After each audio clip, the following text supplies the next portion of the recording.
Hello my dear students, आप सभी का सोशियो पॉइंट चैनल पर स्वागत है। आज का हमारा विषय है जीएस घुरिये के जाति व्यवस्था पर विचार या views of GS Ghurye on caste system. मतलब आज हम घुरिये जी के जाति संबंधी विचारों पर डिस्कशन करेंगे। जैसा कि आप सभी को मालूम है कि जाति एक ऐसा शब्द होता है जिसको सुनते ही कुछ लोग बहुत ही ज़्यादा गर्व से भर जाते हैं और कुछ गुस्से में लाल हो जाते हैं, लेकिन कुछ की तो रूह ही कांप जाती है। ऐसा क्यों? क्योंकि जाति मात्र एक शब्द नहीं है, ये अपने आप में ज़िंदगी को जीने की एक विधि है। हिंदू समाज की एक क्रूर शासक जिसने बड़ी निर्दयता के साथ समाज के कुछ असक्षम वर्ग को असक्षम ही बने रहने पर मजबूर कर दिया। उनके साथ ऐसा व्यवहार किया जो व्यवहार सृष्टि अपने क्रूर से क्रूर तांडव में भी नहीं करेगी। आज स्वतंत्रता के कई दशक गुजर गए हैं, जैसा कि आपको मालूम है, फिर भी जाति के शासन का अंत नहीं हुआ। और हास्यास्पद बात तो ये है कि ये जो जाति नाम की व्यवस्था है,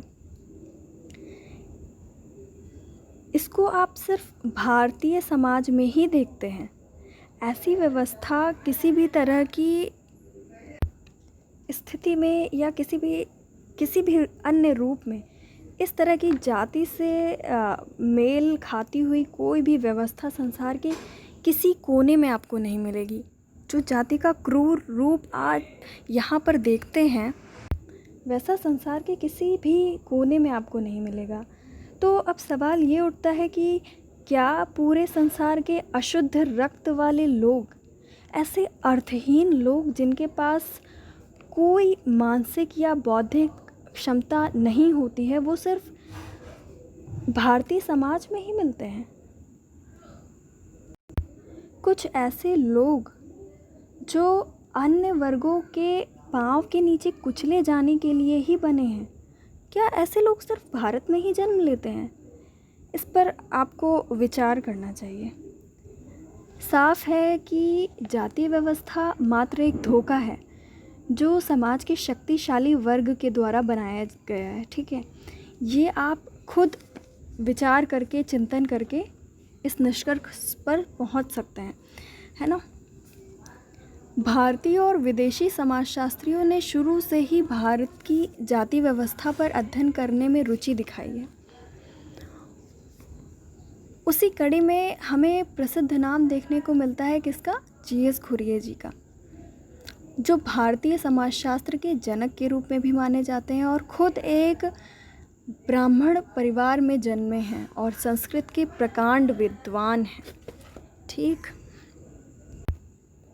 जीएस घुरिये ने जो अपने जाति व्यवस्था से संबंधित विचार दिए हैं, वो अपनी book caste, class and occupation में दिए हैं। ठीक है, उनकी बुक का नाम क्या है? Caste, class and occupation.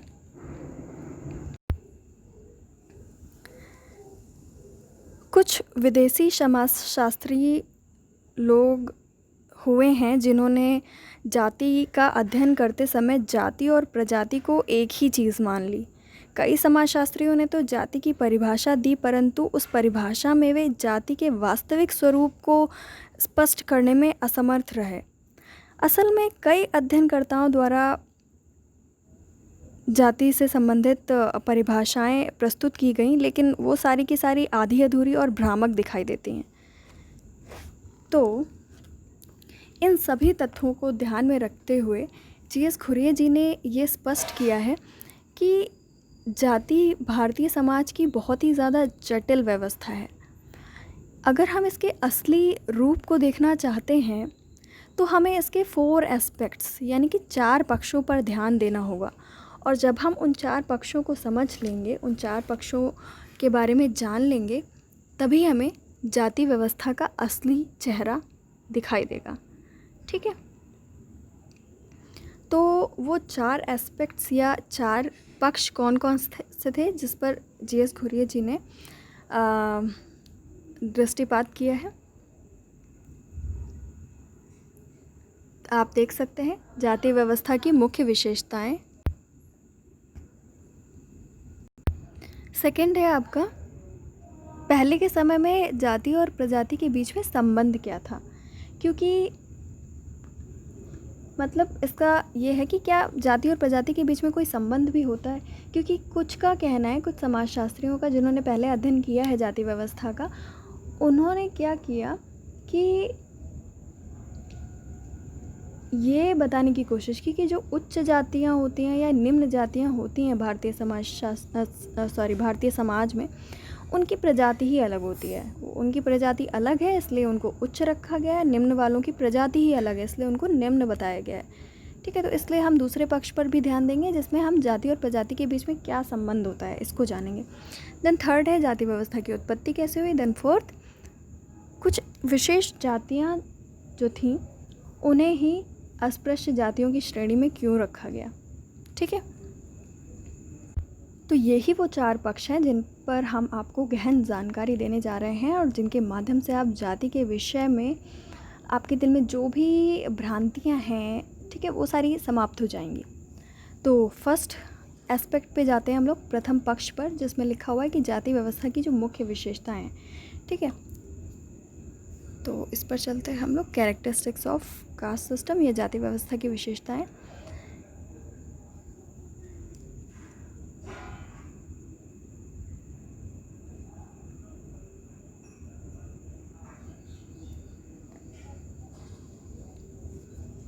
GS. घुरियर जी ने जाति व्यवस्था की संरचना और इसमें जो प्रतिबंध लगाए गए हैं, ठीक है, जाति व्यवस्था की संरचना और इसमें लगाए गए प्रतिबंध, इन दोनों के आधार पर इनकी 6 विशेषताएं बताई हैं।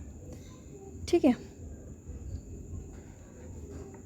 और साथ में ये भी कहा है कि ये जो 6 कैरेक्टरिस्टिक्स या जो 6 विशेषताएं हैं, ये सिर्फ़ और सिर्फ एक आदर्श प्रारूप के रूप में, मतलब क्या कि ज़रूरी नहीं कि ये सारी विशेषताएं भारत के हर एक क्षेत्र पर लागू हो जाएं।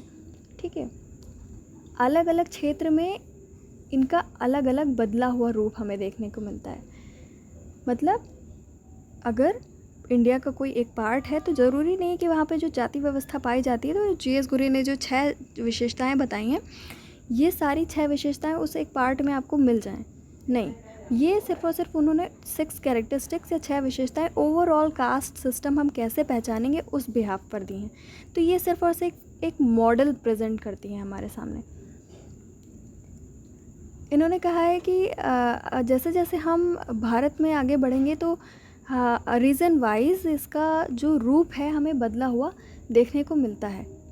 ठीक है, लेकिन व्यापक रूप से जाति व्यवस्था में जो विशेषताएं हैं वो ये 6 ही हैं, जिसमें से जो पहला है आपका वो है समाज का खंडनात्मक विभाजन।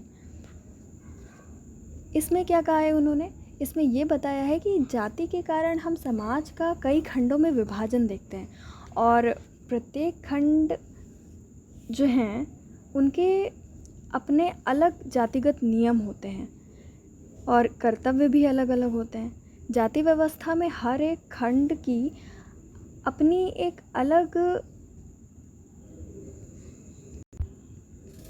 न्यायिक परिषद होती है, जिसको हम लोग क्या कहते हैं, जाति पंचायत।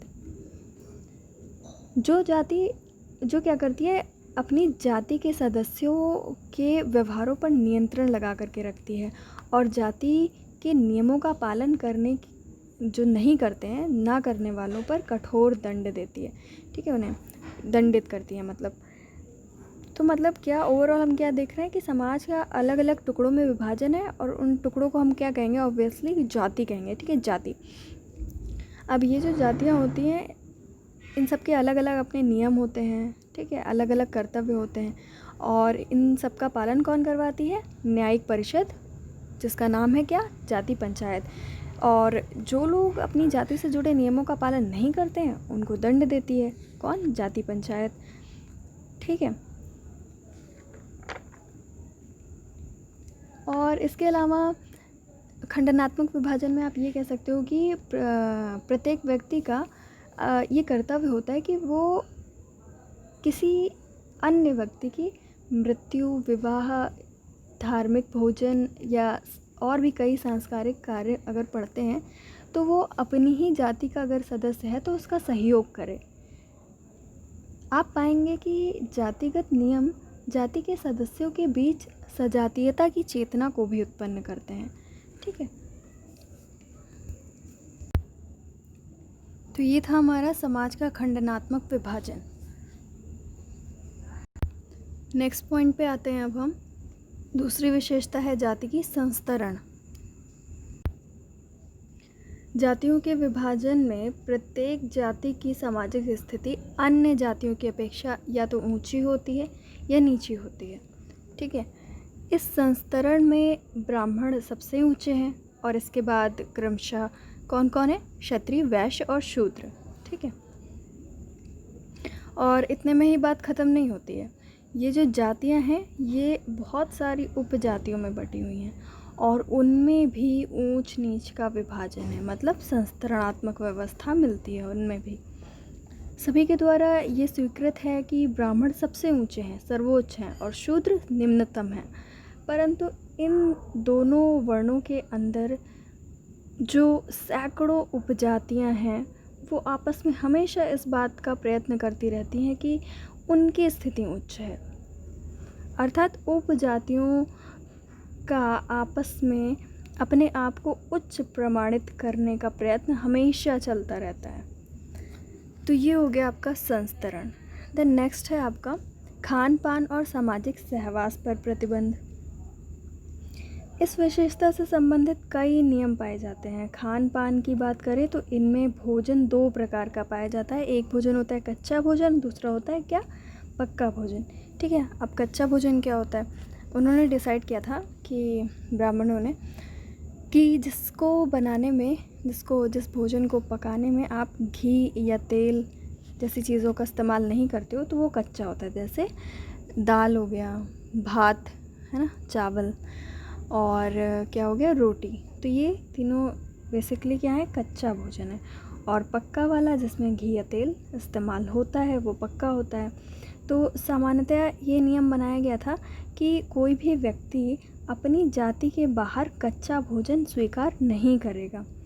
ठीक है, अपनी कोई भी जाति है उसकी, तो अपनी जाति के अंदर वालों से वो कच्चा भोजन ले सकता है। कच्चे की बात हो रही है, पक्के की बात नहीं हो रही। तो कच्चा भोजन ले सकता है, लेकिन अगर किसी अन्य जाति का व्यक्ति है तो उससे नहीं ले सकता। ठीक है, तो ये तो हुई खान पान संबंधी बात। अब अगर सामाजिक सहवास की बात करें तो इनसे संबंधित नियम हमारे उत्तर भारत की अपेक्षा दक्षिण भारत में बहुत ही अधिक कठोर पाए जाते हैं। जिसमें कि तो आपको पता ही है क्या है कि उच्च जाति के जो लोग हैं वो अशुद्ध जाति के लोगों को स्पर्श नहीं कर सकते। इसके अलावा स्पर्श नहीं कर सकते, पास नहीं जा सकते, बातचीत नहीं कर सकते। ठीक है, इस तरीके के प्रतिबंध लगाए गए थे। ये सारी चीज़ें शॉर्ट में बता रही हूँ। इन सारी चीज़ों के अंदर बहुत सारी चीज़ें छिपी हुई हैं। ठीक है, उन्होंने कई सारी निर्योग्यताएं और ये सारी चीज़ें लगा देते थे वो लोग। देन नेक्स्ट है आपका, नेक्स्ट पॉइंट में क्या है? नागरिक तथा धार्मिक निर्योग्यताएं एवं विशेषाधिकार। इसमें क्या है? इसके अंदर क्या होता था कि उच्च जाति के जो नागरिक होते थे उनको बहुत सारे नागरिक और धार्मिक अधिकार दिए गए थे, जबकि निम्न जातियों को निर्योग्यताओं से लाद दिया गया था। मतलब ये नहीं कर सकते, वो नहीं कर सकते।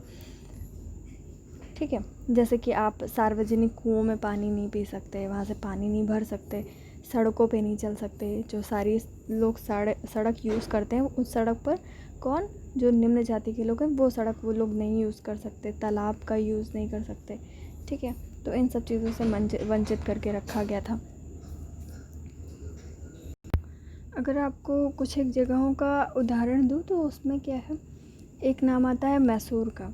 मैसूर में क्या था, अस्पृश्य जातियों के लिए ऐसे इंतज़ाम किए गए थे कि सवर्णों पर जो अस्पृश्य लोग हैं उनकी परछाई तक ना पड़ पाए। और एक टाइम पर जब हमारे यहाँ पेशवा का शासन था तब पूना के जो मुख्य द्वार थे वहाँ से जो निम्न जातियाँ थीं उनको शाम के 3 बजे से लेकर के सुबह 9 बजे तक का प्रवेश वर्जित कर दिया गया था। मतलब जैसे ही शाम के 3 3 बजे से लेकर के पूरा सुबह के 9 बजे तक वो लोग वहाँ से आना जाना नहीं रख सकते हैं। ठीक है, ये तो कुछ ही एक उदाहरण है। ठीक है, इस तरीके के बहुत सारे नियम कानून उन पर लगाए गए थे जिनको सुन कर के आप सोचने पे मजबूर हो जाएंगे। स्वयं घुरिये जी भी खुद ही ये कहते हैं कि ये विशेषाधिकार जो नियोग्यताएं हैं ये इतनी ज़्यादा बचकानी हैं कि इनको सुनकर कभी कभी हंसी आती है। जैसे अगर उदाहरण के लिए देखा जाए तो उच्च जाति के जो सदस्य थे वो निम्न जातियों से क्या करते थे, पानी तो भरवा सकते थे, लेकिन उनके छुए हुए बर्तनों में क्या एक टाइम पे कहेंगे कि हम इनमें पानी नहीं पिएंगे। तो इस तरीके की चीज़ें थीं। देन आपका नेक्स्ट पॉइंट आता है व्यवसाय के स्वतंत्र चुनाव पर प्रतिबंध। इस पॉइंट में क्या है कि जाति व्यवस्था का समान तत्व है ये, तो मतलब आप इससे अवगत ही होंगे कि सामान्य रूप से हर एक जाति का और उससे संबंधित उपजातियों का भी एक निर्धारित व्यवसाय होता है जो कि हेरिडिटरी होता है, यानी कि आनुवंशिक होता है। ठीक है, प्रत्येक व्यक्ति को अपने जो निर्धारित व्यवसाय हैं उसके द्वारा ही आजीविका उपार्जित करने का जो है अधिकार था और उसका यही नैतिक कर्तव्य भी माना जाता था। इसके साथ ही साथ धार्मिक कर्तव्य भी यही बना दिया गया था कि अपने ही व्यवसाय से वो आजीविका का उपार्जन करे। लेकिन कुछ ऐसे भी व्यवसाय थे जिनको करने के लिए लगभग सभी जातियों के सदस्य स्वतंत्र थे, जैसे कि उनमें है कृषि करना हो गया, श्रम करना हो गया, सेना में नौकरी करना हो गया। तो ये सारे उदाहरणों को देख करके आप क्या है आसानी से समझ सकते हो ना कि ब्राह्मण और शूद्र का जो कार्य है वो ही एक निश्चित प्रकार का कार्य है, उन्हीं का व्यवसाय सिर्फ निर्धारित है। बाकी जितनी भी जातियां हैं उनके पेशे में कोई ऐसे निश्चित विभाजन की रेखा आप नहीं देख सकते हो। मतलब जैसे कि यहाँ पे छूट दे दी कि अगर आप खेतों में कृषि करते हो या श्रम करते हो या सेना में नौकरी करते हो तो ये सारी जातियाँ कर सकती हैं। और जबकि आपको पता है ब्राह्मणों का क्या काम था, ब्राह्मण्स का, और शूद्र का क्या काम था, बाकी सारे जितने भी वर्ण हैं उनकी सेवा करिए आप। तो इस तरीके से इसके बाद भी एक विशेष जाति के लोग किसी एक खास पेशे पर अपना आनुवंशिक अधिकार समझते थे और अन्य जातियों को उस जो व्यवसाय प्रतिबंधित हैं उनको करने से रोक लगाते थे। ठीक है, तो ये सारी चीज़ें थी आपके व्यवसाय वाले पॉइंट पर। देन जो नेक्स्ट पॉइंट है आपका वो क्या है, विवाह पर प्रतिबंध। अब ये जो विवाह पर प्रतिबंध है ये जाति की सबसे कठोर नियमों में से एक था, जिसके अनुसार कोई भी व्यक्ति अपनी जाति या अपनी उपजाति के बाहर से के व्यक्ति से विवाह संबंध स्थापित नहीं कर सकता था। उसके लिए वो स्वतंत्र बिल्कुल भी नहीं था। ऐसा करना सामाजिक अपराध माना जाता था और ऐसा ना करने पर, ये सारे नियम ना मानने पर कठोर दंडों का प्रावधान किया गया था। व्यक्तियों को कभी कभी जाति की सदस्यता से भी बहिष्कृत कर दिया जाता था। और ये तो आप देखते हो कि आज भी ये उतना ही प्रभावपूर्ण है, ये वाला नियम है ना, आज के समाज में भी लोग इसको फॉलो करते हैं। तो ये सारी चीज़ें हो गई। अब जो हमने स्टार्टिंग में 4 पक्षों की बात करी थी, ये पहला पक्ष ख़त्म हो गया जो जाति की विशेषताएं हैं, जिसमें उन्होंने 6 विशेषताएं बताई जिनका हमने डिस्कशन कर लिया। अब नेक्स्ट है आपका नेक्स्ट पक्ष कौन सा है, जाति तथा प्रजाति में क्या संबंध है ना, हमने बताया था। तो इसमें जी.एस. घुरिये जी ने जाति की प्रकृति को और भी अच्छे से स्पष्ट करने के लिए इसका प्रजाति से जो संबंध है और साथ ही साथ जो डिफरेंस है प्रजाति का जाति से क्या भिन्नता है, दोनों पक्षों पर दृष्टिपात किया है। और प्रजाति का पक्ष परिचय देते हुए जी.एस. घुरिये जी क्या कहते हैं कि जो प्रजाति होती है, ठीक है, वो एक जैविकीय अवधारणा होती है। ठीक है, बायोलॉजिकल कॉन्सेप्ट है प्रजाति, और जो एक वृहत मानव समूह से संबंधित है ना, एक बड़े जो ह्यूमन का ग्रुप है उसको कवर करती है, जिसको हम शारीरिक विशेषताओं के आधार पर पहचान सकते हैं। और ये जो शारीरिक विशेषताएं होती हैं ये बिना किसी अधिक परिवर्तन के पीढ़ी दर पीढ़ी संचालित होती रहती हैं, है ना। आगे पढ़ोगे तो और क्लियर होता जाएगा। मानव शास्त्रियों ने जैसे शारीरिक बनावट के आधार पर संपूर्ण प्रजाति को, या कहें मतलब जितनी भी प्रजातियां पाई जाती हैं उनको 3 पार्ट्स में डिवाइड किया है, जिसको जी.एस. घुरिये भी स्वीकार करते हैं और कहते हैं, जी.एस. घुरिये जी तो ये कहते हैं कि जो संपूर्ण जनसंख्या है पूरे विश्व की, उसको हम 3 पार्ट्स में डिवाइड कर सकते हैं, और यही जो इन्हीं को हम क्या कहेंगे, 3 प्रजातियां हैं, जिसमें से पहली प्रजाति का क्या नाम है आपका,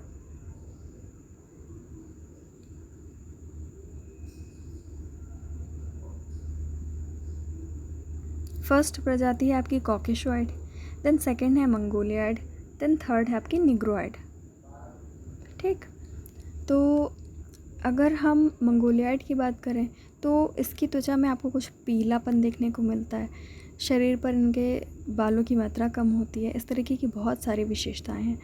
आप जान गए होंगे कि ऐसे लोग कहाँ पाए जाते हैं, चाइना हो गया, जापान हो गया, तिब्बत हो गया, म्यांमार। ठीक है, इसके बाद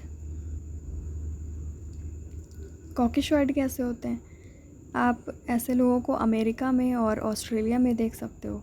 अब आपको समझ में आ गया होगा कैसे होते हैं, गोरे होते हैं, उनका रंग गोरा होता है, लंबे होते हैं। ठीक है, देन बचा कौन, निग्रोइड। निग्रोइड में क्या होता है, मेनली अफ्रीका में पाए जाते हैं। अब जैसे ही अफ्रीका का नाम लिया आप समझ गए होंगे कैसे दिखते होंगे। इनका कलर या तो ब्लैक होगा, ब्लैक है ना, बहुत ही ज़्यादा, या तो गहरा अब बादामी आप कह सकते हो, और इनके गांठदार बाल होते हैं ना, मोटे मोटे बाल होते हैं। तो इस तरीके से इनके शारीरिक प्रारूप से आप इनको पहचान सकते हो। इस प्रकार प्रजाति का परिचय देते हुए जी.एस. घुरिये जी जाति और प्रजाति में कुछ अंतर बताते हैं, जैसे कि प्रजाति एक जैविकी अवधारणा होती है, जबकि आपकी जो जाति होती है वो समाज और संस्कृति से संबंधित व्यवस्था होती है, मतलब समाज ने बनाई है और संस्कृति ने बनाई है। ठीक है, जाति व्यवस्था मानव द्वारा रचित है, जबकि प्रजाति किसकी वजह से होती है, भौगोलिक दशाओं में जो भिन्नता होती है ना, प्लेस टू प्लेस जो एनवायरनमेंट डिफ़र करता है, उसकी एनवायरमेंटल कंडीशन जो अलग अलग होती है, तो उसकी वजह से आप क्या देखते हो, प्रजातियां देखते हो, है ना, अलग अलग प्रजातियां हो जाती हैं, बल्कि लेकिन जाति मानव ने बनाई है।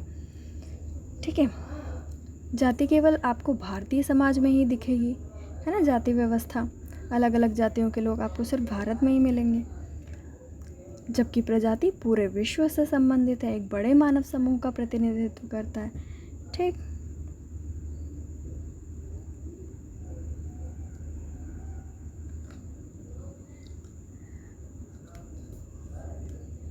संसार में उपस्थित अलग अलग प्रजातियों के मध्य आपको किसी भी तरीके का व्यवसाय का विभाजन तो कभी नहीं देखने को मिलेगा, और ना ही उनमें ऊंच नीच देखने को मिलेगी, लेकिन जाति में ऐसा होता है ना, अभी तक आपने पढ़ा तो समझ गए होंगे, लेकिन प्रजातियों में ऐसा कुछ नहीं होता। अब ये तो हो गई आपकी असमानता से संबंधित बात।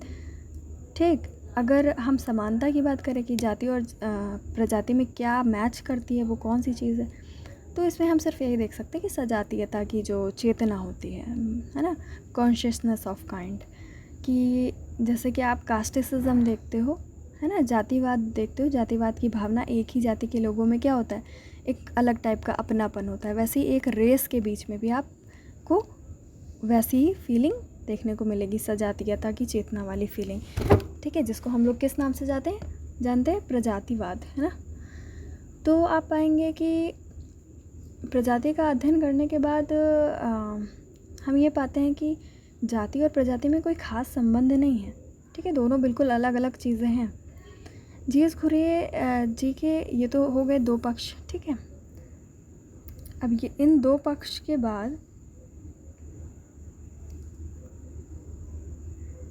हम चलते हैं आपके तीसरे पक्ष पर, जिसमें वो बताते हैं कि जाति की उत्पत्ति का सिद्धांत क्या है, जाति व्यवस्था की उत्पत्ति कैसे हुई। चलिए, तो अब हम आगे बढ़ते हैं जाति व्यवस्था की उत्पत्ति के सिद्धांत की तरफ।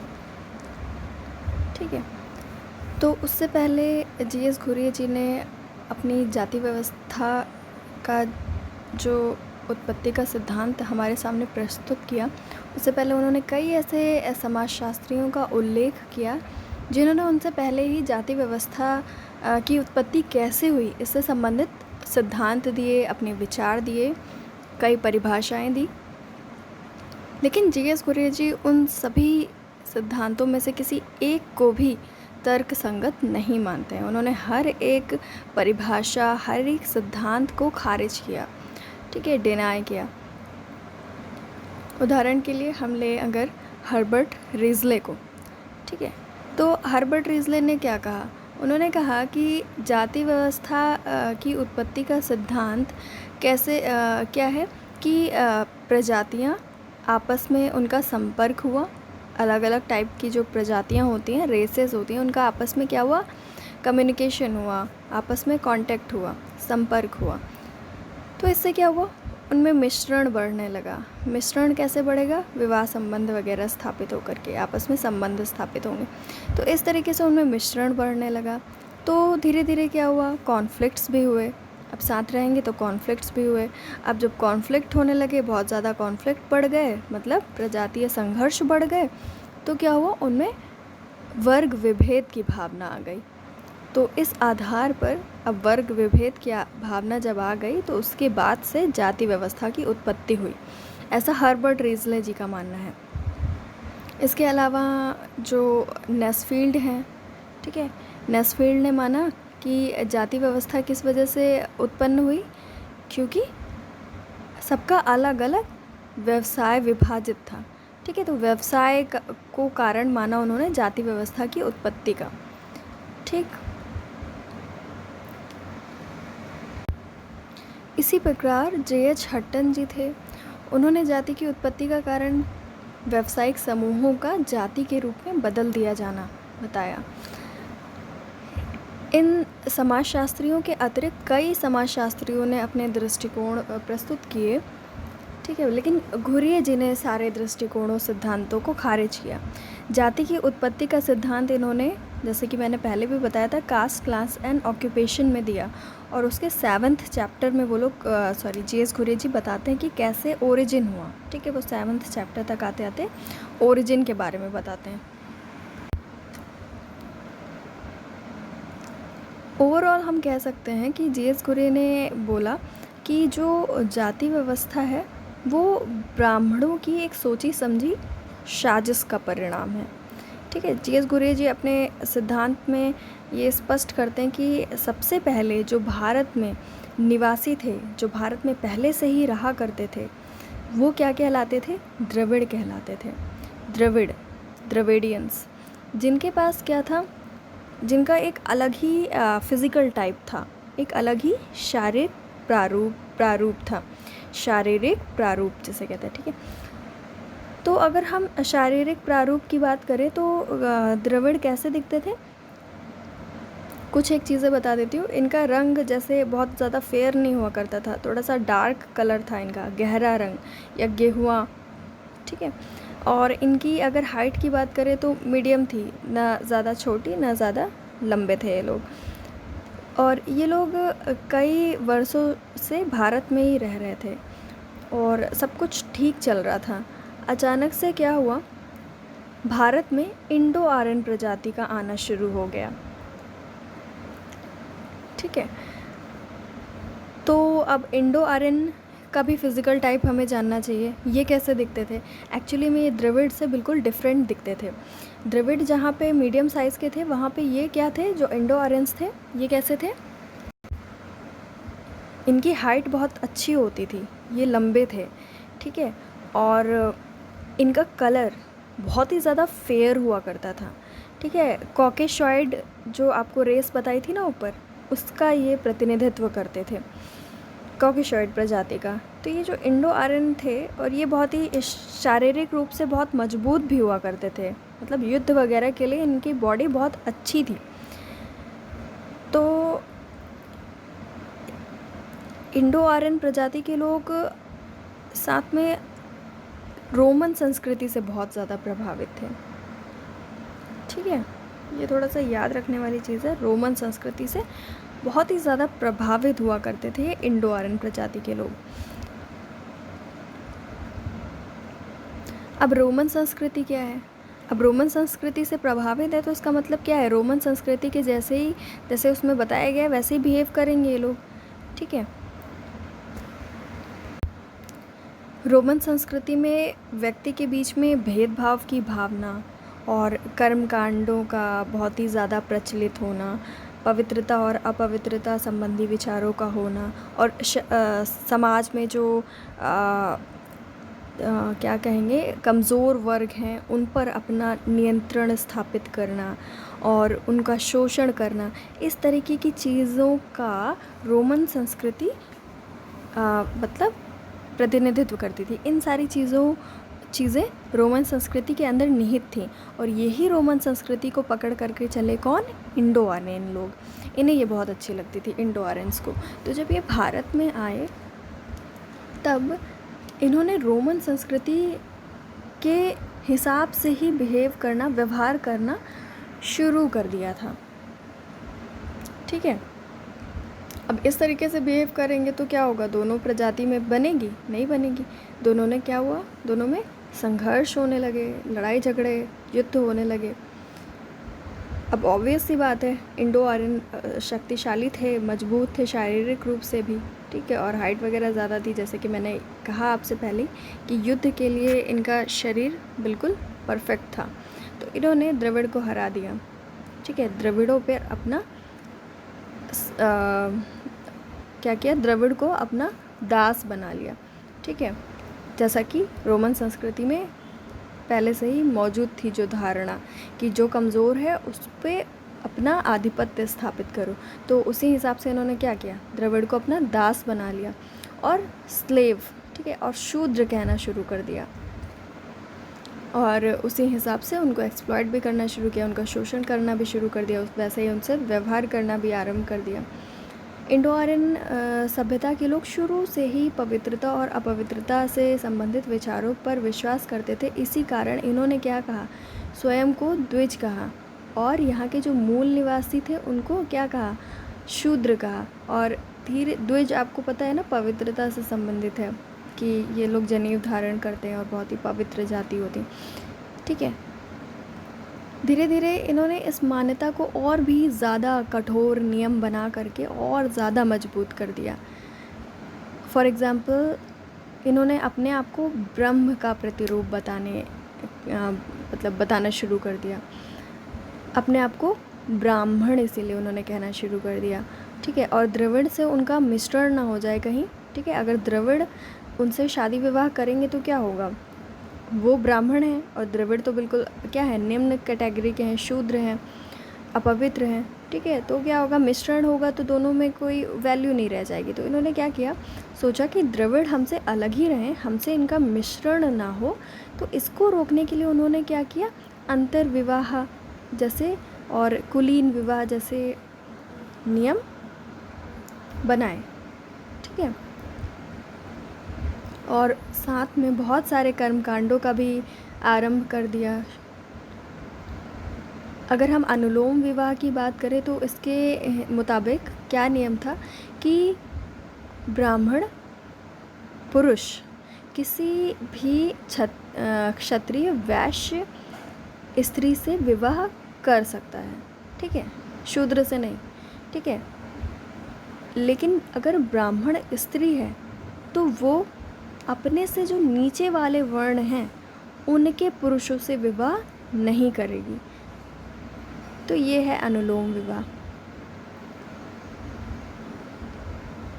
ठीक है, अब अनुलोम विवाह बनाया गया है कि चलो ठीक है, आप अपने से नीचे वाली वर्ण की स्त्रियों से शादी कर सकते हैं, लेकिन फिर भी अगर कोई पुरुष अपने से नीचे वाली वर्ण वाली स्त्री से अगर शादी कर लेता था, विवाह संबंध स्थापित कर लेता था, तो उनको उतना ज़्यादा पवित्र नहीं माना जाता था।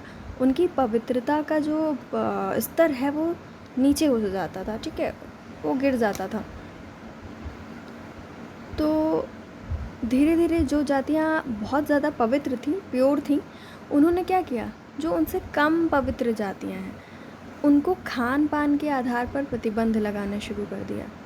ठीक है, कि खाना वगैरह भी अब अलग हो गया। उस हिसाब से उन्होंने रूल्स बनाने शुरू कर दिए थे। यही कारण है कि धीरे धीरे क्या हुआ, जाति और साथ ही साथ उपजातियाँ, जितनी भी थी जातियाँ और उपजातियाँ, उन्होंने क्या किया? अपने ही समूह के अंदर विवाह संबंध स्थापित करने शुरू कर दिए। अब अगर नीचे वाली स्त्री से शादी करेंगे तो और ज़्यादा अपवित्र हो जाएंगे, फिर वो और किसी निम्न वर्ण वाले या जाति वाले पुरुष से शादी अगर स्त्री से अगर शादी करेगा कोई पुरुष, तो उसकी और भी ज़्यादा पवित्रता का स्तर गिर जाएगा। तो इसलिए उन्होंने उचित समझा कि हम अनुलोम विवाह क्यों करें जब हमें नुकसान हो रहा है। तो उन्होंने क्या किया, अपने ही समूह के अंदर विवाह संबंध स्थापित करने शुरू कर दिए। अब ये सभी चीज़ें एक तरीके से जीएस घुरे ने इन सभी को प्रथम चरण बोला। जब ये सारी चीज़ें, अब जब दूसरा चरण शुरू हुआ, अब इतना ज़्यादा प्रभावशाली अपने आप को दिखा दिया ब्राह्मणों ने, अपने आप को इतना ज़्यादा पवित्र और ब्रह्म का प्रतिरूप, ये सारी चीज़ें अपने आप को प्रूफ कर दिया।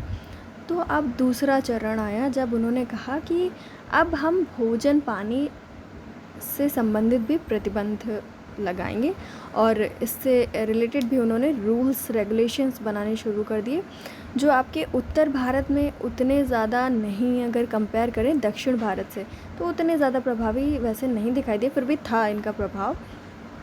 लेकिन दक्षिण भारत में इन सभी को बहुत ही ज़्यादा कट्टर तरीके से फॉलो किया गया। जाति व्यवस्था को और भी अधिक स्थायी बनाए रखने के लिए ब्राह्मणों ने स्मृतियाँ लिखना शुरू कर दिया, ब्राह्मण ग्रंथों की भी शुरुआत कर दी। उन्होंने ब्राह्मणों को सर्वश्रेष्ठ बताया और क्या कहा, उन्होंने कहा कि ब्राह्मणों को दान देना है, सभी को इसका प्रावधान किया कि ब्राह्मणों को दान दिया जाए। उन्हीं ग्रंथों में दूसरी ओर उन्होंने लोगों को किसके आधार पर डराया कि पुनर्जन्म का सिद्धांत बताया कि आपका जो ये वाला जन्म है उसके बाद भी एक जन्म होता है, तो आपको इस जन्म में अच्छे काम करने हैं, तभी आपको दूसरा जन्म अच्छा मिलेगा। तो अच्छे काम का मतलब क्या था, आप वो सारी चीज़ें मानो जो ब्राह्मणों ने अपनी बुक्स में लिखी हैं, उन्होंने जो सिद्धांत बनाए हैं। ठीक है, मतलब क्या है, आप कर्मकांडों का पालन करेंगे ही करेंगे, ब्राह्मणों को दान देंगे ही देंगे, जितने भी उन्होंने नियम बनाए हैं समाज में वो सबका पालन आपको करना ही है। मतलब एक तरफ तो उन्होंने कहा कि दान दो, दूसरी तरफ उन्होंने पुनर्जन्म का सिद्धांत और कर्मकांड भी बहुत ही ज़्यादा पालन करने के लिए बाध्य कर दिया। ये सब उन्होंने इसलिए किया जिससे समाज में जो निम्न वर्ण के लोग हैं वो कभी ऐसी चीज़ें कर ही ना पाएँ जो उच्च जाति के लोग करते हैं, और जब वो चीज़ें नहीं कर पाएंगे तो वो कभी भी उच्च वर्ण में शामिल ही नहीं हो पाएंगे। ठीक है, उच्च वर्ण में निम्न वर्ण कभी बदल ही नहीं पाएंगे। इतना कठोर उन्होंने सब कुछ कर दिया समाज में। इन्होंने यहाँ तक कि ये भी कह दिया, बहुत इसे वैसा रूल कहेंगे कि अगर असक्षम है कोई तो असक्षम ही बना रहे। क्या कहा कि जो ग्रंथों में लिखा था कि जो ब्राह्मण हैं या जो आपके ब्राह्मण वर्ण हैं, ठीक है, उनको क्या करना है, उनकी सेवा करना है बाकी सभी वर्णों के द्वारा। ठीक है, सभी वर्णों का ये कर्तव्य है कि वो ब्राह्मणों की सेवा करें। अब यही बोल दिया गया तो कैसे कोई अपना वर्ण छोड़ सकता है या अपनी जाति छोड़ सकता है, क्योंकि अब तो उसका यही क्या है, नियम बन गया है, उसका यही कर्तव्य हो गया है कि वो ब्राह्मण की सेवा करे, उसे दान दे। यहाँ तक कि राजा को भी ब्राह्मण की अनुमति के बिना कोई निर्णय लेने की स्वतंत्रता ही नहीं थी। ठीक है, और सुनिए और क्या कहा उन्होंने कि जो लोग पशुपालन करते हैं, ठीक है, या पूंजी लगा करके आजीविका उपार्जित करते हैं, जैसे कि व्यापार हो गया, तो उनका क्या कर्तव्य बना दिया उन्होंने कि वो ब्राह्मणों को अपनी आय का 1/3 हिस्सा दान करें। ठीक है, मतलब ब्राह्मण की स्थिति हर हाल में मजबूत रहनी चाहिए, ऐसे नियम बनाए। अभी भी देखिए लोग क्या करते हैं, दान देते हैं, है ना,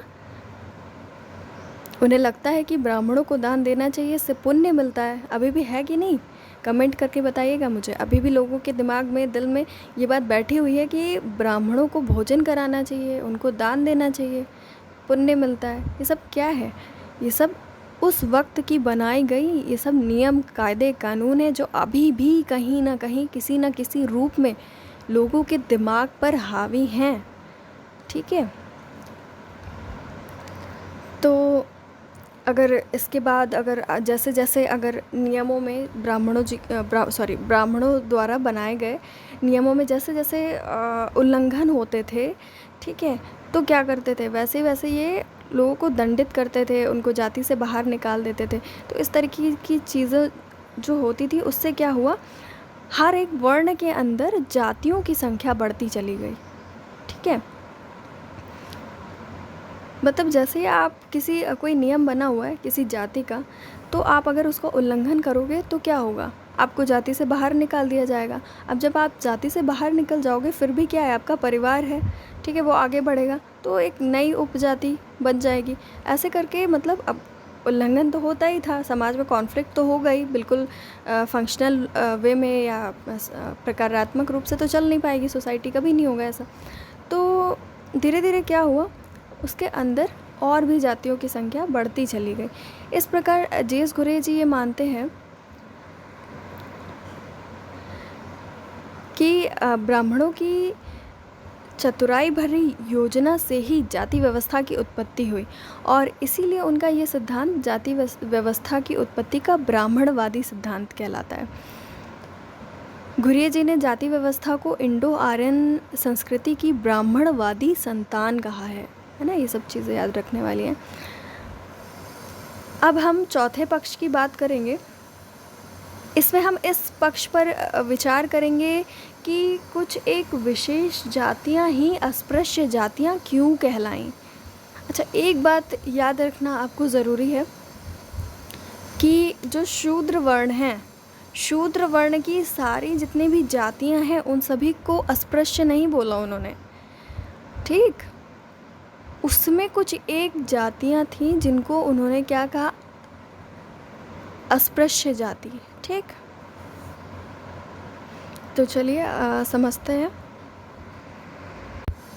जे.एस. घुरिये जी कहते हैं कि कुछ विशेष जातियों को अस्पृश्य घोषित करने की प्रक्रिया एक क्रमबद्ध तरीके से चली। ये नहीं कि मतलब कुछ ऐसा वैसा नहीं, एक सिस्टमैटिक वे में उन्होंने ये सारा काम किया।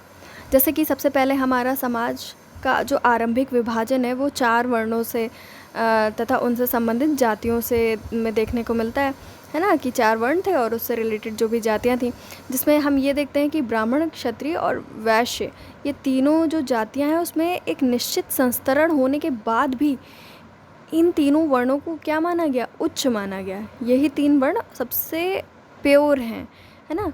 इनमें भी जबकि लेवल था कि ब्राह्मण सबसे ज़्यादा प्योर है, देन क्षत्रिय हो गए, देन वैश्य हो गए। तो ये तीनों जातियाँ क्या थी, द्विज जातियाँ मानी गई। आपको मालूम है इन तीनों जातियों को क्या कहा जाता है, ट्विन बॉर्न कास्ट, हाँ, इससे रिलेटेड जो जातियाँ थी, या द्विज जातियाँ हिंदी में कहते हैं। तो इस प्रकार इंडो आर्यन द्वारा किए गए जो प्रजातीय भेदभाव थे उनके आधार पर ही घुरिये जी ने शूद्र वर्ण को निम्नतम स्थिति मिलने की बात बोली है। और इंडो आर्यन प्रजाति के लोगों ने भारत में निरंतर अपनी शक्ति को बढ़ाने और द्रविड़ लोगों को अपना हमेशा दास बनाने की कोशिश की है।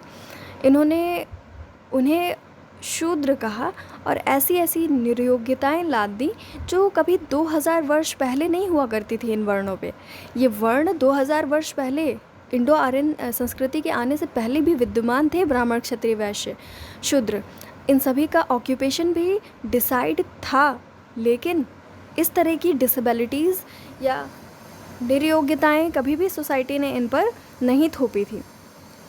3री शताब्दी जब स्टार्ट हुई तो भारत में ब्राह्मण ग्रंथों, स्मृतियों, पुराणों इत्यादि का तेज़ी से प्रसार प्रचार होना शुरू कर दिया गया था, है ना, शुरू हो गया था। तब उसमें जो लिखा था शूद्रों की निर्योग्यताएं और व्यवसाय, खान पान और पवित्रता और अपवित्रता संबंधी जो विचार थे, वो सारे के सारे जो उसमें लिखे हुए थे वो सोसाइटी में, समाज में व्यापक रूप से फैलाए गए, ठीक। और समाज ने भी लिखित चीज़ों का तो और भी ज़्यादा प्रभाव होता है सोसाइटी में। तो इन सभी का समाज ने इन सभी चीज़ों का पालन भी किया। जैसे कि शूद्रों को वही व्यवसाय करने की अनुमति दी गई जो सबसे गंदे थे, बहुत अपवित्र समझे जाते थे सोसाइटी में।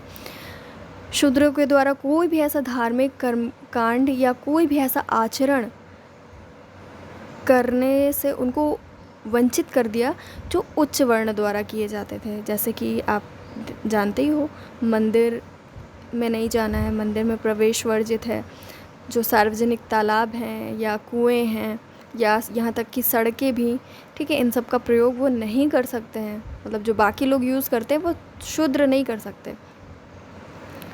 इस प्रकार इन्हीं जातियों को अस्पृश्य जातियाँ कहा गया। ये जो अस्पृश्य जातियाँ हैं ये शूद्र जाति के अंदर सबसे निम्न स्थान पर आती हैं। ठीक, शूद्र जो वर्ण है आपका, उसमें जितनी भी जातियाँ हैं उनमें से जो सबसे निम्न स्थान है वो अस्पृश्य जातियों का है। इन्हें असत वर्ण भी कहा गया है। ठीक है, जब देश आज़ाद हुआ तब इन्हीं जातियों की सूची बनाई गई जिनको हमेशा पिछड़े रहने के लिए मजबूर किया उच्च जातियों ने।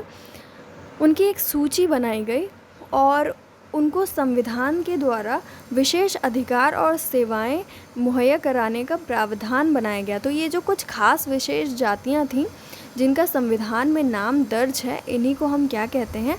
अस्पृश्य जातियां।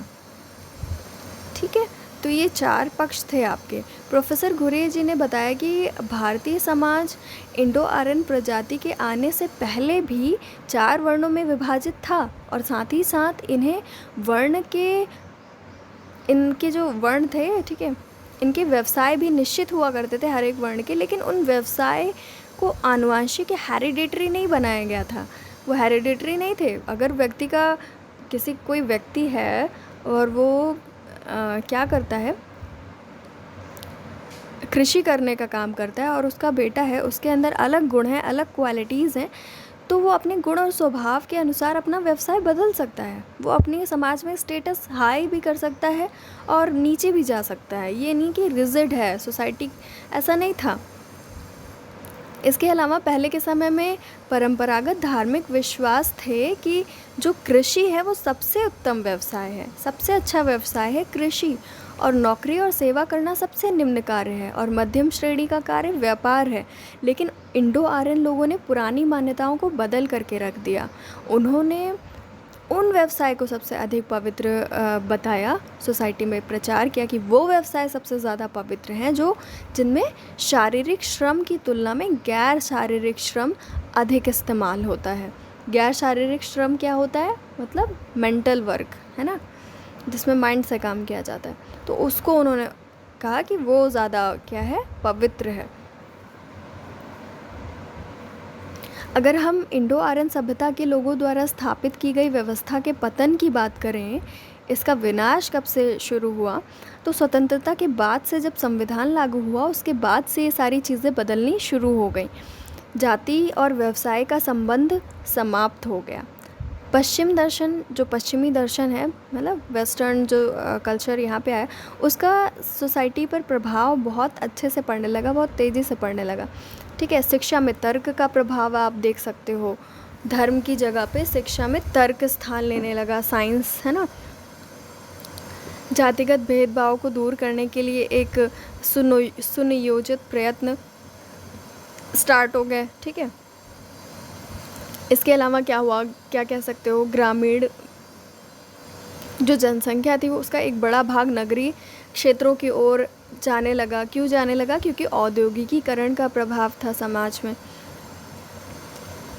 और धीरे धीरे जैसा कि हम आज के समाज में देखते हैं, काफ़ी हद तक जाति की जगह वर्ग विभाजन समाज में देखने को मिल रहा है। जाति की जगह वर्ग को अधिक मान्यता मिल रही है। प्रोफेसर घुरे जी ने सामाजिक एकीकरण की धारणा में सोशल सॉलिडेरिटी के कॉन्सेप्ट का उल्लेख किया है। ठीक है, जो आपकी दुर्खीम ने दी है, कौन सा कॉन्सेप्ट? सोशल सॉलिडेरिटी या सामाजिक एकीकरण। तो उसका अगर उल्लेख करते हैं जब जीएस घुरे जी, तो कहते हैं कि पहले हमारे सोसाइटी में क्या था, यांत्रिक एकता या मैकेनिकल सॉलिडारिटी पाई जाती थी।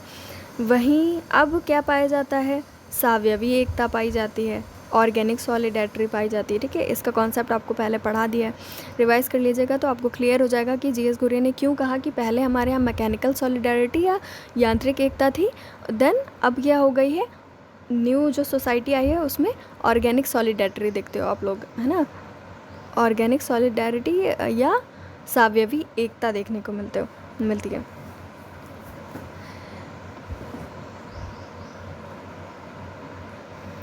लेकिन हम दूसरी तरफ ये भी मानते हैं कि अभी भी कई प्रयत्न करने बाकी हैं, इसमें कोई दो राय नहीं है। अभी भी आप ग्रामीण इलाकों में चले जाओ और लोगों के विचार जब समझने की कोशिश करोगे तो आप पाएंगे कि किसी ना किसी तरीके से अभी भी उनके विचार जाति व्यवस्था से प्रभावित मिलते हैं। इनमें हम राजनीतिक दलों का महत्वपूर्ण योगदान देख सकते हैं, उनकी वजह से जातिवाद बहुत ज़्यादा फैला हुआ है अभी भी, जो कि भारत की एकता और अखंडता को बनाए रखने में एक विघ्न पैदा करता है। इसलिए हम राजनीतिक प्रयासों और सामाजिक जागरूकता के द्वारा ही जाति विभाजन के अस्तित्व को पूरी तरीके से ख़त्म कर सकते हैं, इसका समूल विनाश कर सकते हैं। तो इस तरीके से आपने देखा कि जाति की उत्पत्ति के सिद्धांत में जीएस घुरे के द्वारा बताए गए 4 पक्षों का जब हम दृष्टिपात करते हैं तो उसके बाद हम भारतीय स्वतंत्रता के पश्चात भारतीय समाज में जातिगत स्तर में होने वाले परिवर्तनों के बारे में जानते हैं और समाज में आज जाति की स्थिति क्या है इसके बारे में भी हम जानते हैं। ठीक है, तो इस तरीके से आप देख सकते हो कि जीएस घुरे ने अपना जो जाति व्यवस्था की उत्पत्ति का सिद्धांत है कितने सिस्टमैटिक तरीके से दिया और कितने लॉजिकल वे में दिया, जिसमें आपको जाति से संबंधित सारे प्रश्नों का उत्तर आसानी से मिल जाता है। ठीक है, तो ये वीडियो यहीं पर ख़त्म होता है। जो भी आपको प्रॉब्लम आती है इसमें, जो भी आपको मुझे मालूम है क्वेश्चंस तो बहुत सारे होंगे आपके माइंड में, तो इसके लिए आप मुझे कमेंट करिएगा। ठीक है।